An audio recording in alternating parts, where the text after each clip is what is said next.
Assalamualaikum warahmatullahi wabarakatuh.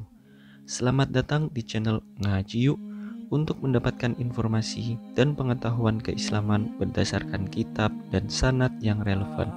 Sebelum kita mulai, jangan lupa subscribe, like, dan komen agar channel ini dapat terus berkembang lebih baik lagi. Syarat agar ibadah kita dapat diterima oleh Allah Subhanahu wa Ta'ala adalah dalam keadaan suci dari hadas maupun najis. Untuk dapat melakukan hal itu, kita harus tahu tata cara bersuci atau toharoh. Untuk itu, agar lebih mengenal lebih dalam lagi, pada video kali ini kami akan menjelaskan pembagian dari jenis-jenis toharoh. Seperti yang dijelaskan pada video sebelumnya, bahwa fungsi dari toharoh yaitu ada dua, yaitu yang pertama, fungsi untuk mengangkat hadas dan fungsi untuk menghilangkan najis. Tiap fungsi dari toharoh tersebut memiliki pembagiannya masing-masing. Pembagian toharoh berdasarkan fungsi untuk mengangkat hadas. Hadas merupakan suatu perkara yang sifatnya abstrak atau tidak terlihat, yang menunjukkan status badan kita, yang mana jika badan kita berhadas, maka kita tidak boleh untuk melaksanakan ibadah yang membutuhkan toharoh seperti sholat dan membaca Al-Quran. Pembagian toharoh berdasarkan fungsi untuk mengangkat hadas itu ada dua, yaitu yang pertama yaitu toharoh sugro, yaitu toharoh kecil.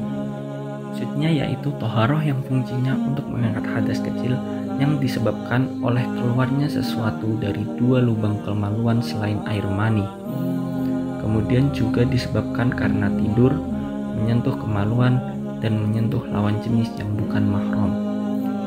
Bentuk dari jenis toharoh ini yaitu dengan cara berwudu. Yang kedua yaitu toharoh kubro, yaitu toharoh besar.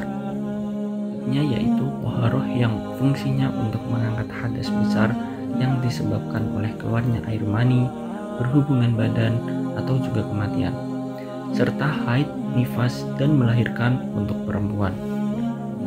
Bentuk dari jenis toharoh ini dilakukan dengan cara mandi besar atau mandi janabah. Ada juga jenis toharoh yang disebut dengan tayamum. Namun, tayamum itu bersifat pengganti saja, yaitu hanya dapat digunakan apabila toharoh yang utama, yaitu berwudu dan mandi besar, tidak memungkinkan untuk dilakukan.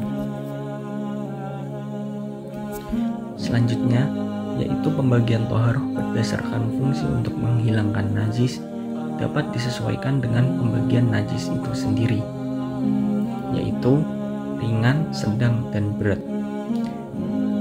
Yang pertama yaitu najis ringan. Najis ringan atau yang biasa disebut najis mukhafafah, yaitu najis yang disebabkan oleh air kencing bayi laki-laki yang belum makan apa-apa kecuali air ASI ibunya sendiri. Bertoharohnya yaitu dengan cara menghilangkan najisnya terlebih dahulu, kemudian tempat yang terkena najis cukup dipercikkan air saja. Yang kedua yaitu najis besar. Najis besar atau yang biasa disebut najis mughaladhah, yaitu najis yang disebabkan oleh anjing, babi, atau apa yang lahir dari anjing atau babi. Cara bertoharohnya yaitu dengan cara menghilangkan najisnya terlebih dahulu, kemudian tempat yang terkena najis dibasuh dengan 7 kali basuhan air dan diantaranya dicampur dengan tanah.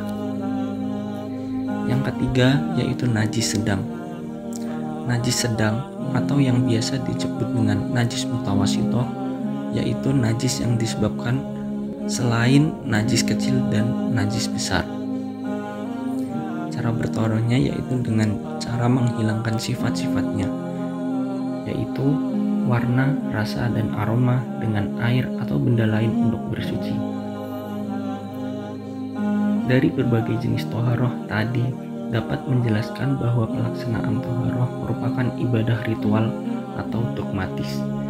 Artinya kita tinggal mengikutinya saja. Biasanya ibadah ritual atau dogmatis itu sulit untuk dilogikakan. Kita bisa mencari hikmahnya, namun ibadahnya itu dari teknis dan pelaksanaan dari ibadah itu sendiri. Contohnya seperti mengapa air kencing bayi laki-laki yang hanya meminum ASI ibunya termasuk ke dalam najis ringan?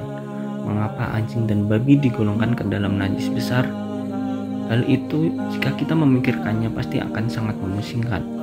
Tentu Allah Subhanahu wa Ta'ala membuat aturan-aturan itu bukan tanpa sebab.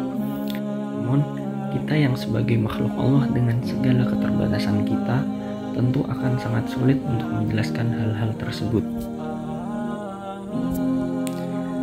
Dalam Islam, bersuci atau thaharah memiliki posisi yang sangat penting, bahkan menjadi bab pertama dalam pembelajaran fikih.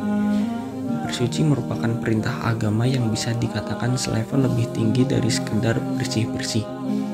Sebab tak setiap yang bersih adalah suci. Untuk itu, alangkah baiknya jika kita lebih memahami lagi apa itu thaharah agar kita dapat beribadah lebih baik lagi di hadapan Allah Subhanahu wa Ta'ala. Terima kasih sudah mengaji bersama Young Lovers. Semoga apa yang kami sampaikan dapat bermanfaat dan berkah bagi kehidupan. Wassalamualaikum warahmatullahi wabarakatuh.